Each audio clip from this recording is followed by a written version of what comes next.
जितने आस्था चैनल पर कथा सुन रहे हो, जितने फेसबुक और यूट्यूब पर सुन रहे हो, बहुत सावधानी से सुनना। 2 बार पशुपति व्रत कर लिए, आपने ये कर लिया, आपने प्रदोष कर लिया, आपने सोमवार कर लिया, आपने सारे अनुष्ठान कर लिए, बहुत सारे उपाय भी करे, तो 16 श्राद्ध चल रहे हैं, प्रयास करिएगा अपनी जिंदगी में।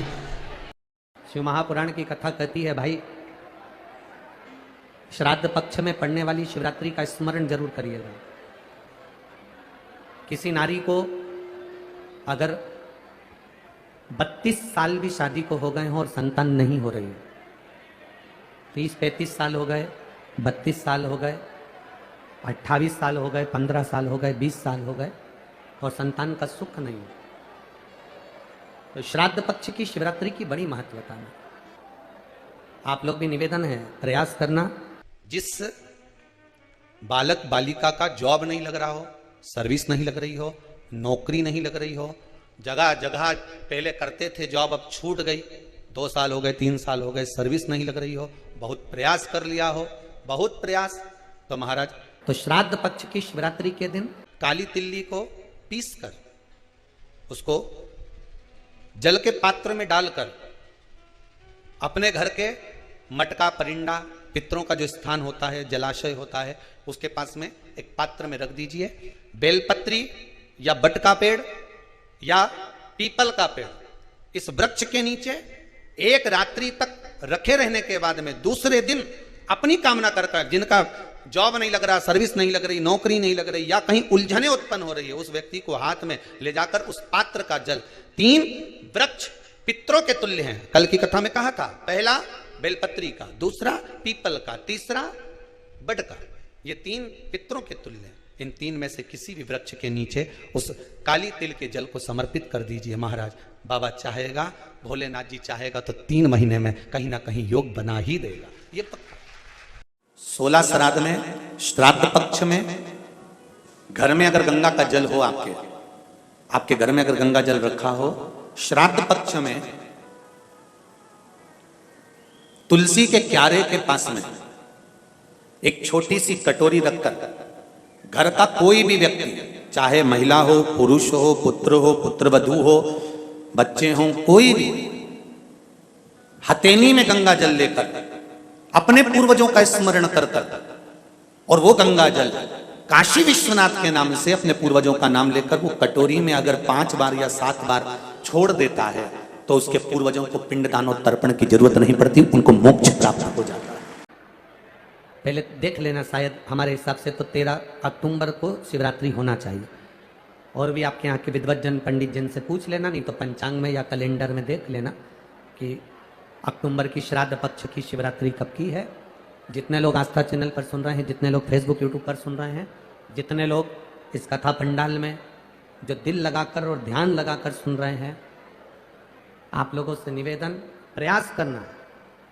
एक सफेद पुष्प, एक श्वेत पुष्प, बाबा देवादिदेव महादेव को 13 अक्टूबर को अगर शिवरात्रि है तो श्राद्ध पक्ष की शिवरात्रि के दिन बाबा देवादिदेव महादेव को एक सफेद पुष्प समर्पित कर देने पर अपने मन की कामना कर कर बाबा देवादिदेव महादेव 3 महीने वो कामना पूर्ण करता है। और जिसके यहाँ पर विद्वज्जन ब्राह्मण जन ने कहा हो कि पितृदोष ज्यादा है या घर में शुभ कार्य नहीं हो रहा या तकलीफें ज्यादा हो रही हैं, कोई बड़ी बीमारी ने अगर घेर लिया है, कोई बड़ी तकलीफ सामने आ गई हो, तो उनको भी निवेदन करूंगा कि प्रयास करना कि एक सफेद पुष्प अपने हाथ से बाबा देवादिदेव महादेव को समर्पित करना। उसके बाद तुम्हें जो बड़ी बीमारी है उसकी जब शिवरात्रि पर आप समर्पित कर दो, 1 महीना पूर्ण हो जाए, अगले महीने की शिवरात्रि आए, श्राद्ध पक्ष की शिवरात्रि जाएगी अक्टूबर की, फिर अगले महीने की जब शिवरात्रि आए तो उसके पहले आपकी जो बीमारी है उसकी एक बार जांच कराना, बाबा देवादिदेव महादेव उस बीमारी को समाप्त जरूर करें। जो महापुराण जिसने दिल से सुनी हो, जिसने पढ़ी हो, जिसने स्मरण किया हो, तो हनुमान जी का जो पूर्व का जो भाव है वो विषकपि अवतार, जो भगवान शंकर और भगवान विष्णु ने एक अवतार लिया था जिसका नाम था विषकपि अवतार। कौन सा अवतार है? विषकपि अवतार। 16 दिन श्राद्ध के होते हैं और 16 दिन श्राद्ध में से कोई भी एक दिन श्राद्ध का, जो तुम्हारी मर्जी पड़ जाए, जिस दिन तुम घर में फ्री हो, जिस दिन तुम्हारी मर्जी पड़ जाए, जिस दिन तुम्हारा मन कर जाए उस दिन वृषकपि विषकपि नाम लेकर एक रोटी में थोड़ी सी शक्कर या गुड़, थोड़ा सा चावल, थोड़ा सा अगर चावल नहीं हो तो खीर बन जाए तो ज्यादा अच्छी है, रोटी के अंदर रखकर वृषकपि या विषकपि, रोटी हो तो रोटी, पूड़ी हो तो पूड़ी, पराठा हो तो पराठा, जो तुम बनाए हो उसमें थोड़ा सा मात्रा दूध चावल की या खीर की, थोड़ी सी मात्रा गुड़ की, और वृषकपि या विषकपि अवतार का नाम लेकर अपने दरवाजे के बाहर खड़े होकर जो गौ माता को श्राद्ध पक्ष में किसी भी दिन ये भोजन वृषकपि का नाम लेकर दे देते हैं, उसके घर में कभी संपदा की कमी नहीं आती, धन की कमी नहीं आती। श्राद्ध पक्ष का ये स्वरूप है विषकपि। श्री शिवाय नमस्तुभ्यम, सब बोलिए एक बार जमकर, श्री शिवाय नमस्तुभ्यम।